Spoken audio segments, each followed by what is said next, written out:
welcome to your March 2018 horoscope. It's a powerful month because there's so much happening up in those heavens. Also, on the 23rd of the month, we've got Mercury going retrograde.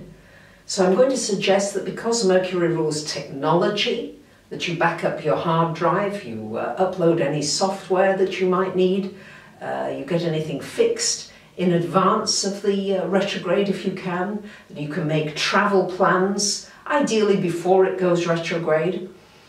And very importantly, try to get any important documents like contracts, agreements, negotiations, those kinds of things completed before Mercury goes retrograde.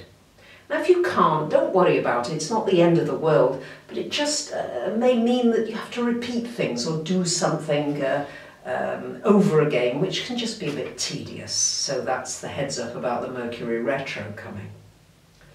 So let's look at the month in more detail.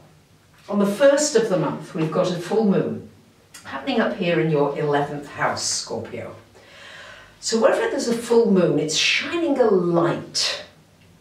And here it's shining a light on your friendships, your networks, your online communities, the people that you connect with. Is it time for some change? Very often full moons bring changes, shifts.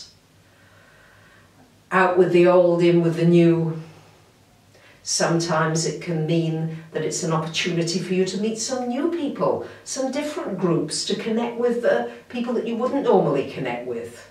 Maybe with it being moon energy, it's time to connect on an emotional level, a more intimate level with people, because Scorpios, you know, you can be a little defended and guarded sometimes. You can be really tough nuts to crack, can't you, sometimes? And this full moon in the 10th is in the 11th, sorry, is very much about you just opening your heart a little more and being a little more vulnerable.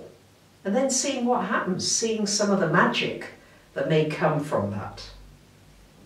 And on the 7th of the month, we've got Mercury and Venus going into your 6th house, joining Uranus here, shining a light here on your health, your well-being.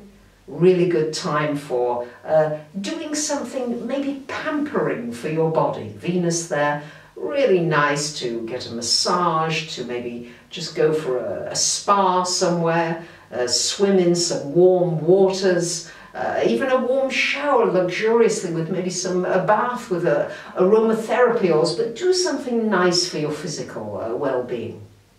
It can bring you some good news with respect to work. Maybe somebody puts in a good word for you, maybe you get that job offer you've been looking for, and also a really good time to look at how you can be of service to other people. How you can help, what you might enjoy doing that would help somebody else. And on the 17th, we've got a new moon happening here in your 5th house, joining the Sun and Neptune. And this new moon here, shining a light, lovely Scorpios, it can bring you a new romance, but it can also bring you a new romance with you, right? So wonderful time to develop your creativity, to start that new business, to start any kind of a new venture, anything entrepreneurial, anything creative, anything that brings out the joy in you, the child in you. Good time to go to a concert, music, comedy, anything that brings you more joy, more laughter into your life. Really make some new beginnings, some new inroads into it with this new moon in your 5th house.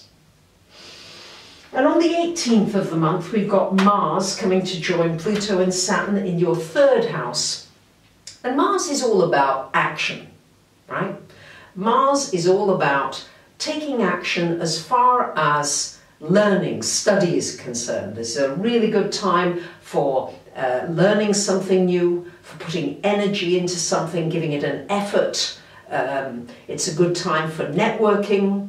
It's a good time for writing, for publishing, for getting information out there. So if you've been procrastinating, this Mars is a good kick up the bottom, so to speak, to get you moving in those areas. And on the 21st, we've got the Sun coming into your 6th house. And on the 23rd, of course, Mercury going retro in this 6th house, as I mentioned earlier. So a lot happening in this 6th house. This is shining a light on your health, your well-being. Maybe it's time to give some healing, to receive some healing. Maybe it's time to learn something more, get some more information about how to keep yourself well, physically, mentally, emotionally. It will be really good for that, Scorpios. And you love delving, so it's a very good time for delving. And a good time to reassess your work and maybe catch up with a lot of paperwork that you might have gotten or emails and things you might have got behind on. Good time to retrieve and to really just catch up with things during the retrograde. Things that were started before the retrograde can complete during this time after the 23rd. And finally, on the 31st of the month, we've got a full moon happening here in your 12th house, lovely Scorps. And the 12th house here, time to press the pause button on your life. Okay, there's always a lot going on, but this is about enjoying some solitude. Not loneliness, but solitude. Just connecting with the unseen, connecting with nature. Good time to record your dreams. You might have some vivid, wonderful dreams, even visionary dreams.